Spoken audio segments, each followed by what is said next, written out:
Olá, meus amigos, tudo bem com vocês? Aqui é o professor Wadi Atiki. Estamos aqui para apresentar um produto novo para vocês, a Escola Prática Jurídica, a EPJus. E dentro desse nosso canal apresentaremos vários temas importantes do direito. Vamos começar falando um pouco de mim. Eu, professor Adi, sou professor universitário há mais de 10 anos. Eu tenho formação, graduação em Direito, sou bacharel em Direito, advogado desde 2007. Também sou professor universitário, tenho pós-graduação em Civil Processo Civil, empresarial com ênfase em tributário e mestrado em Direito Público. E estaremos aqui juntos neste canal, para conversarmos um pouco dentre os mais variados temas jurídicos, E a nossa ideia foi justamente essa, trazer conteúdo para vocês, para você que está iniciando a carreira de advocacia, você aluno que quer aprender um pouco mais e transmitir um pouco da nossa experiência para vocês, Então, a gente vai falar um pouquinho sobre o inventário em partilha. É um procedimento bem bacana aí, muitas pessoas às vezes encontram dificuldades, param num processo de inventário, fica travado, não consegue sair do lugar. E hoje a gente vai falar um pouquinho e ao longo dos temas a gente vai falar de forma mais aprofundada, Então, o patrimônio do Decujus, ela constitui uma universalidade de bens, O princípio do Saicine, com a morte a pessoa transmite os bens, e o seu patrimônio de forma automática. E olha só, e qual que é o objetivo do inventário e partilha? Nós temos alguns objetivos, dentre eles é o que? Identificar o acervo, o Montemor, os bens do Decujus, e identificar também os herdeiros e a divisão dessa propriedade, tá? Dessa universalidade de bens. Aí nós temos a questão do inventário e partilha extrajudicial, que aí começou lá com a Lei 11.441/07 e agora no novo CPC, que já não é tão novo assim, desde 2015, Enfim, temos aí nos seus artigos 982 e 610 no novo CPC, Enfim, e quais são esses requisitos para ingressarmos com o inventário e partilha extrajudicial? Para que no caso concreto seja possível inventário e partilha extrajudicial, nós devemos preencher 3 requisitos básicos. Todos os sucessores deverão ser capazes, tem que inexistir testamento, ou seja, tem que ter ausência de testamento. O acordo também tem que ser já disponível entre os herdeiros. Se não for disponível entre os herdeiros, se houver litígio, não poderá ser feito o inventário e partilha extrajudicial. Então, a solução extrajudicial é uma faculdade, não é obrigatório. Então, meus amigos e minhas amigas, mesmo existindo todos os requisitos que sejam a interposição, ou a distribuição do inventário e partilha extrajudicial, não significa a obrigatoriedade desse procedimento. Se as partes quiserem propor a ação de forma judicial, ela poderá ser feita.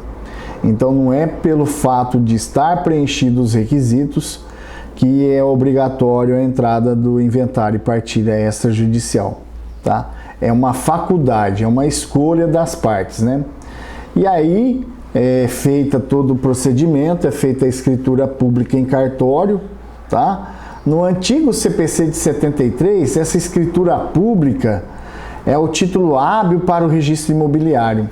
No artigo 610 do novo CPC, acaba com essa limitação indevida, fala que a escritura pública só será um documento hábil para qualquer ato de registro, também para levantamento de dinheiro em instituição financeira. Bacana, pessoal? Estão gostando? O inventário e partilha judicial, né, como nós já falamos, não é obrigatório a entrada do inventário e partilha extrajudicial. Lembrando que é opcional, se as partes assim quiserem, elas poderão ingressar em juízo também para o objetivo da inventariança, né? Então, o inventário e partilha lato sensu pode ser de 3 formas distintas. Pode ser na forma de ordinária, arrolamento sumário ou arrolamento comum. E agora a gente vai falar um pouco da competência, né? O juízo competente para essas ações de inventário e partilha regra foro do domicílio do autor de herança, ou seja, né, é o foro do domicílio do decujus, né, do falecido. A exceção, né, nós temos exceção, obviamente, toda regra exige uma exceção. O decujus sem domicílio certo será o que? O foro da situação dos bens. A competência do local da situação dos bens, né? E uma observação muito importante a ser feita, né? Se há domicílio incerto e bens em lugares diferentes, no CPC atual, o foro competente é o do local do óbito. Mas o local do óbito pode não ter relação alguma com os lugares em questão dos bens, tá? E aí nós temos algumas regras aí que o CPC abordou aí, né? Colocou aí nesse novo diploma legal, né? No caso do decujus sem domicílio certo. Então, o primeiro é o foro da situação dos bens imóveis, mesmo que tenha bens móveis em outros locais. Então, essa é a primeira regra. A segunda regra, os bens imóveis em mais de um local, né? Então, a regra é foros concorrentes. Qualquer um deles é competente para conhecer a demanda, né? Ou seja, aí nós trataremos aí do caso de prevenção. Aquele juízo que iniciar os atos da demanda, esse juízo se tornará prevento. Em terceiro, se não tem domicílio certo, nem bens imóveis, é o foro do local de qualquer um dos bens do espólio. Bacana? Então, pessoal, com o novo CPC, o local do óbito não pode mais determinar a competência do foro da ação. Meus amigos e minhas amigas, questões de alta relevância.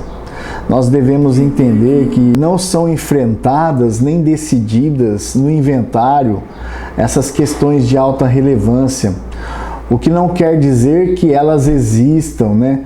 Se essas questões aparecerem, serão resolvidas em um outro processo, né, que seguirá o procedimento comum. O que seriam então essas questões de alta relevância? Vamos colocar um exemplo prático aqui, uma questão de união estável, né? Que gera muita discussão geralmente nos processos de inventário. Então, união estável, se ela tiver documento que prova, pode ser incluída no procedimento, nos autos, tá? Se for provada com documento. Se não for provada com documento, essas questões de alta relevância, elas deverão ser discutidas em um outro processo, tá? Bacana, pessoal? Gostaram do conteúdo? A gente vai apresentar mais conteúdo para vocês de forma mais profunda no decorrer das nossas filmagens, das nossas gravações, né, e edições aqui do canal. Um grande abraço a todos, fiquem com Deus. Pessoal, gostaram do conteúdo? Seja inscrito do nosso canal, ative o sininho para receber as notificações, deixe o seu like, é muito importante para a gente. Logo, logo nós estaremos trabalhando o processo na prática e aí veremos de forma prática o processo de inventário. Você gostou dessa ideia? Então seja membro do nosso canal também. Um grande abraço a todos, fiquem com Deus.